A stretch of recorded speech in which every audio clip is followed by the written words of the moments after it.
Usai tahu Indonesia lolos putaran kedua kualifikasi Piala Dunia, banyak pemain keturunan ingin bela timnas Indonesia.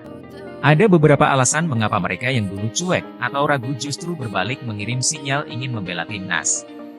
Anggota PSSI bidang naturalisasi, Hamdan Hamedan mengungkapkan beberapa alasan tersebut.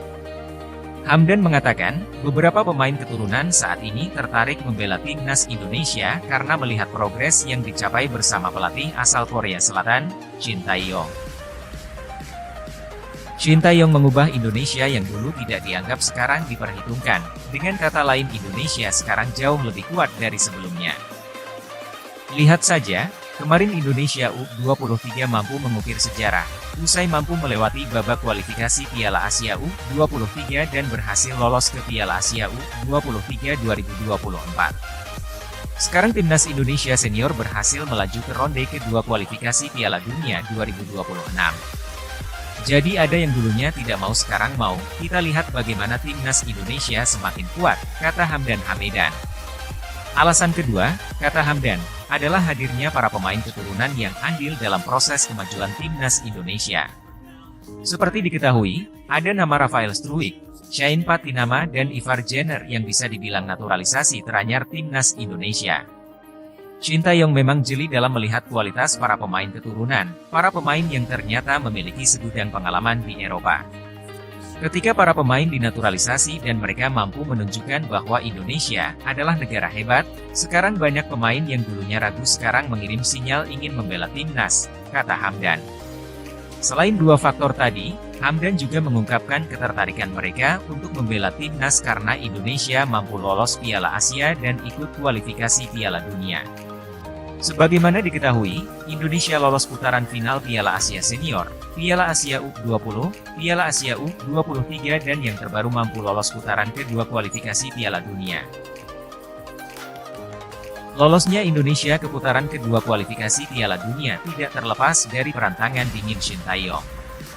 Kehadiran Shin Tae-yong membangunkan Indonesia dari tidur panjang. Salah satu alasan yang mereka sampaikan ke saya adalah keberhasilan Indonesia mampu bersaing di ajang besar, ungkas Hamdan. Aksi Sandy Walsh dan Shain Patinama lawan Brunei Darussalam tuai banyak pujian. Dua pemain timnas Indonesia, Sandy Walsh dan Shain Patinama saat melawan Brunei Darussalam di leg kedua kualifikasi Piala Dunia Zona Asia menuai pujian.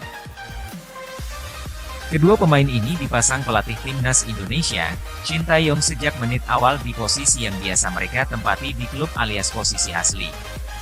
Sandy Walsh bermain sebagai bek sayap kanan, sedangkan Shain Patinama bermain untuk Indonesia di posisi bek sayap kiri.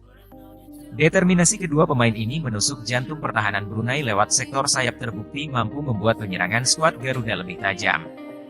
Tercatat ada 3 peluang dari Shain Patinama untuk mencetak gol meski belum berhasil menghasilkan gol debut untuk pemain yang kini bermain di Liga Norwegia tersebut. Secara keseluruhan, peran Sandy Walsh dan Shain Patinama cukup berpengaruh terhadap serangan-serangan Indonesia. Meskipun keduanya belum teruji dari sektor pertahanan karena Brunei Darussalam ini melakukan serangan ke jantung pertahanan Garuda. Permainan dari kedua pemain abroad ini mendapat sanjungan dari netizen. Sebagian para netizen memuji peran sentral dari kedua pemain di babak pertama. Gaya main Sandy dan Shain praktis dan taktis, tutur pemilik akun Instagram Yun_MOU dikutip dari komentar.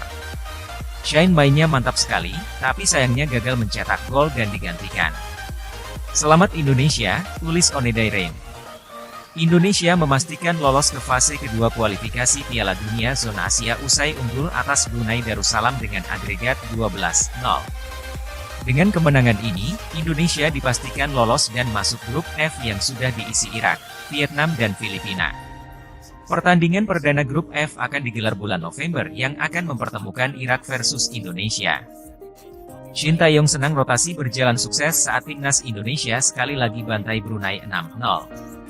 Pelatih timnas Indonesia, Shin Tae-yong merasa senang dengan keputusannya merotasi pemain yang berjalan sukses saat mengalahkan Brunei Darussalam 6-0, Selasa, 17 Oktober 2023, malam. Dalam laga ini, Shin Tae-yong melakukan banyak rotasi pada laga leg kedua. Pemain yang berperan penting pada leg pertama tak dimainkan. Bahkan, Dimas Derajat yang mencetak hat-trick pada leg pertama tak masuk ke daftar susunan pemain timnas Indonesia pada laga ini. Posisi Dimas diisi oleh Hoki Caraka yang menjadi starter. Shin Tae-yong cukup senang dengan kemenangan besar ini. Pelatih berusia 54 tahun itu merasa rotasi yang ia lakukan berjalan sukses. Memang kami bandingkan starting line up leg kedua memang beda, hampir 70% pemain diganti, katanya. Para pemain bekerja keras dan bermain dengan baik, sambung Shin Tae-yong.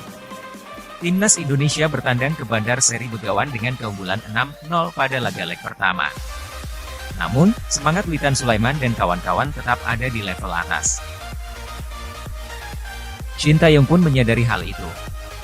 Untuk itu, Shin mengucapkan terima kasih kepada para pemain asuhannya.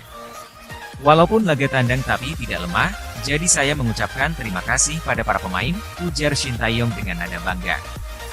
Brunei Darussalam jelas levelnya berada jauh di bawah timnas Indonesia. Bahkan, level mereka juga ada di bawah kebanyakan negara Asia Tenggara yang lain. Namun, Shin Tae-yong punya harapan khusus kepada sepak bola Brunei Darussalam. Ia berharap sepak bola negara tetangga itu bisa berkembang di masa depan. Saya memiliki harapan Brunei Darussalam untuk berkembang ke depan, harap Shin. Hoki Caraka jadi man of the match dalam kemenangan timnas Indonesia versus Brunei. Timnas Indonesia melanjutkan perjalanan cemerlangnya dalam kualifikasi Piala Dunia 2026 zona Asia dengan penampilan yang gemilang. Menghadapi timnas Brunei Darussalam, Hoki Caraka menunjukkan kepiawaiannya dan terpilih sebagai man of the match. Striker ini menjadi pembeda yang menonjol dalam kemenangan meyakinkan Garuda Indonesia. Hoki Caraka, dengan perannya yang krusial, berhasil mencetak 2 gol dan 1 assist, membuktikan bahwa ia telah siap berkontribusi di level timnas senior. Di laga tersebut, Hoki Caraka membuktikan bahwa ia bukan hanya sekadar pemain muda yang mendapatkan kesempatan di timnas senior. Sebagai striker, ia menjadi pembeda yang mampu mengubah dinamika pertandingan. Meskipun gagal mencetak gol di leg pertama, Hoki Caraka tampil impresif di leg kedua dengan mencatatkan 2 gol. Dengan kontribusi 2 gol dan 1 assist, Hoki Caraka dengan pantas dinobatkan sebagai man of the match, menjadi sorotan utama dalam kemenangan gemilang timnas Indonesia. Keberhasilan timnas Indonesia dalam meraih kemenangan besar atas Brunei Darussalam juga memberikan optimisme tinggi menjelang pertandingan-pertandingan kualifikasi selanjutnya. Dengan Hoki Caraka dan para pemain muda lainnya yang tampil impresif, harapan untuk melangkah jauh dalam perjalanan menuju Piala Dunia 2026 semakin menguat.